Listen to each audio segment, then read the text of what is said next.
सुबह उठते के साथ ही बीटीएस मेंबर के एक सदस्य जंगकुक की तस्वीर हाथ में लिए अपने कमरे में घूम रही होती है। हाय, ये कितना हैंडसम है। भगवान, आपने मुझ पर क्या जुल्म किया है? मुझे भारत में क्यों भेजा? मुझे तो कोरिया में जंगकुक की बाहों में रहना था। हाय, कैसा सितम है इतनी बड़ी दीवानी पर। प्रीति जंगकुक को अपने हाथ में लिए यहाँ वहाँ घूम रही होती है। तभी प्रीति के साथ सुनीता दमदमाती हुई आती है और प्रीति को बेलन से जोर से मारती है। तेरी सुबह बस आवारा लड़कों की शक्ल देखकर ही होती है। अरे कितनी बार समझा चुकी हूँ कि अपने पति पर ध्यान दे। देख, आज भी तेरी वजह से मेरा बेटा भूखे पेट ही ऑफिस गया है। माँ जी, आप मेरे जंगकुक को आवारा कैसे कह सकती हो?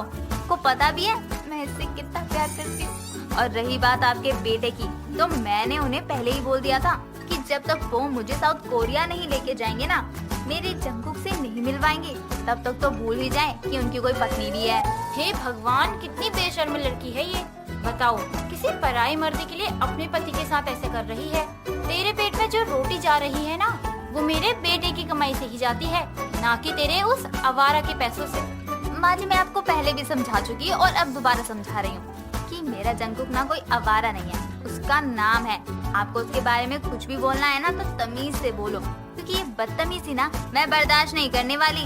और अब जाइए मेरे कमरे से, मुझे नहाना है। हाँ हाँ, रेडी हो जा, आने वाला है ना तेरा जंगकुक तुझसे मिलने।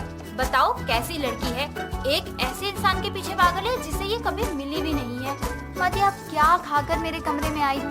अरे हद है, आप तो जाने का नाम ही नहीं ले रही हो।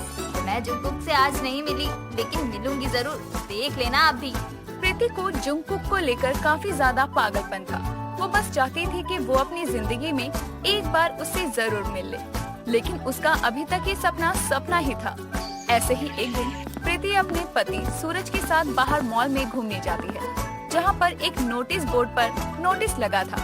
प्रीति अपने पति सूरज के साथ उस नोटिस बोर्ड के पास जाती है। सोमवार को मुंबई में दर्शन मॉल में बीटीएस का कॉन्सर्ट है। सूरज जी, हाँ आपने पढ़ा, बीटीएस का कॉन्सर्ट, मतलब मेरा जंगकुक भी आने वाला है। सूरज जी, आप मेरी टिकट करवा दो मुंबई की। तुम क्या अपना दिमाग जंगकुक को ही देकर आई हो? अरे पागल हो गई हो क्या? मुंबई की टिकट करवा दो। अरे वहाँ अगर कुछ यहाँ वहाँ हो गया तो मैं क्या जवाब दूंगा तुम्हारी माँ को? बोल देना ना, बीटीएस के चहेते जंगकुक से मिलने गई उनकी दीवानी फैन। देखो सूरज जी, अब ना बहुत मजाक हो गया, मुझे जंगकुक से मिलने ना मुंबई जाना है, मतलब जाना है। और मुझे मुकेश अंबानी की दौलत चाहिए, मतलब चाहिए। ये क्या बोल रहे हो तुम? मुझे कुछ समझ नहीं आ रहा। मैं भी यही बोल रहा हूँ कि तुम क्या बकवास कर रही हो। अरे अब एक हफ्ते पहले तुम्हारी टिकट कहाँ से करूँ मैं? तुम्हें क्या कोई रईस बाप की औलाद दिख रहा हूँ मैं? क्या कोई बोतल से निकला हुआ जिन हूँ मैं, जो तुम मुझे घिसोगी और मैं तुम्हारी सारी इच्छा पूरी कर दूंगा? देखो, ये जो भी बकवास है ना तुम्हारे दिमाग में, सब प्लीज निकाल दो। ठीक है, अगर तुम मेरी इच्छा पूरी नहीं करोगे तो मैं घर नहीं जाऊंगी, मैं यहीं लेटी रहूंगी। तुम तो मुझे अपना पति मानती ही नहीं हो ना, तो किस हक से तुम मुझे ये सब कुछ करने को बोल रही हो? और तुम्हें क्या लगता है कि तुम कुछ भी बोलोगी और मैं मान लूंगा? अच्छे से जानता हूँ मैं तुम्हें। तुम्हें क्या लग रहा है कि मैं मजाक कर रही हूँ? कोई बात नहीं, अब देखो मैं क्या तमाशा करूंगी। जब आते जाते लोग देखेंगे और हंस कर जाएंगे ना, तब तुम्हें समझ आएगा कि मैं मजाक नहीं करती। प्रीति वही मॉल में लेटकर रोने लग जाती है। आते जाते लोग सब उसको देख रहे थे। सूरज बेचारा भी काफी परेशान हो जाता है, क्या वो आखिर करे तो करे क्या?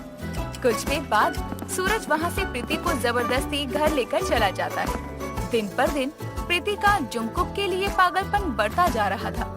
ये सब ना ही उसकी सास को पसंद आ रहा था और ना ही सूरज को।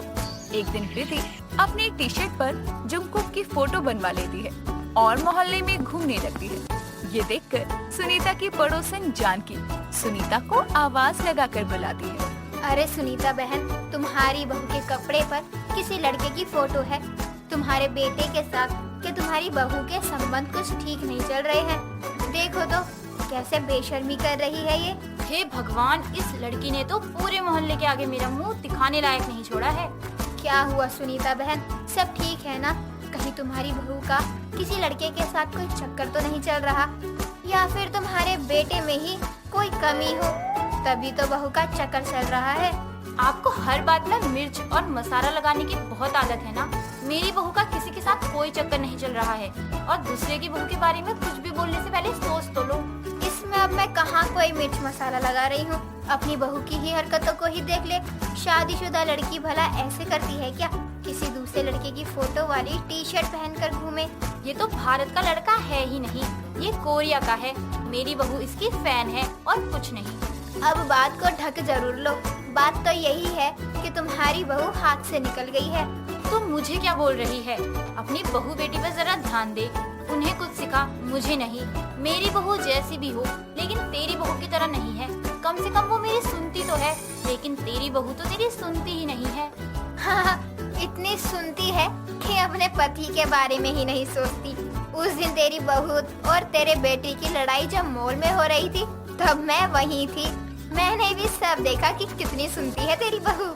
जानकी की बातें सुनकर सुनीता बहुत ज्यादा गुस्सा करती है और अपनी बहू पर चिल्लाने लगती है, लेकिन वो कुछ कर नहीं पाती क्योंकि उसकी बहू तो उसकी बिल्कुल नहीं सुनती थी। ऐसे ही दिन निकल रहे थे। प्रीति की जुंगकुक को लेकर हरकतें बढ़ती जा रही थी। प्रीति कुछ दिनों बाद जुंगकुक की वीडियो देख रही होती है। यार कितना अच्छा लगता है। क्या मैं भी कभी इससे मिल पाऊंगी या बिना मिले ही भगवान से मिल लूंगी? ऐसा कुछ तो हो जिससे मैं अपने जंकुक से मिल पाऊं। भगवान कोई जादू, कोई चमत्कार कर दो। प्रीति खुद से बातें कर ही रही थी कि तभी वहाँ पर उसका पति सूरज एक लड़की के साथ आता है। उस लड़की को देखकर सुनीता और प्रीति दोनों हैरान हो जाती है। ये लड़की कौन है आपके साथ और ये हमारे घर में क्या करने आई है? ये लड़की मेरी गर्लफ्रेंड है। मैं इससे प्यार करता हूँ और अब मैं इससे शादी करने वाला हूँ। और मेरा क्या? मैं आपकी बीवी हूँ। मेरे होते हुए आप किसी और लड़की की तरफ कैसे देख सकते हैं? आपको जरा भी शर्म नहीं है क्या? आप शादीशुदा हैं। माँ जी कुछ बोलिए। बेटा तूने सही किया। ये तो उस पागल जुंगकुक की दीवानी है। इसे क्या ही फर्क अपने पति या परिवार से। मैं पंडित जी से एक अच्छा सा मुहूर्त निकलवा कर तुम दोनों की शादी करवा दूंगी। माँ जी आप ये क्या बोल रही हैं? अपने बेटे की दूसरी शादी? अरे अपनी बहू के बारे में तो सोचो। मैं जुंगकुक को पसंद करती हूँ लेकिन सबसे पहले मेरे लिए तो मेरा पति ही है ना। अरे बहू अचानक से ये हृदय परिवर्तन कैसे हो गया? हम तुझे मना नहीं कर रहे हैं। अब दिन रात बस बैठकर अपने जुंगकुक के नाम के ही माला जपती रह। मैं तो अपने बेटे की दूसरी शादी करवाऊंगी।